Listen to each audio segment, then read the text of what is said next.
ഞാൻ എന്തിനാ ഇന്ന് ലീവാക്കിയത് അറിയാം?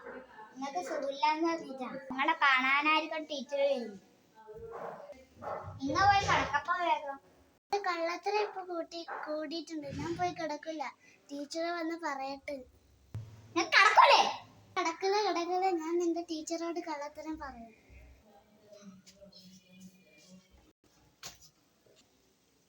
ഇനി നിങ്ങളെപ്പം കിടപ്പിലായിരിക്കും.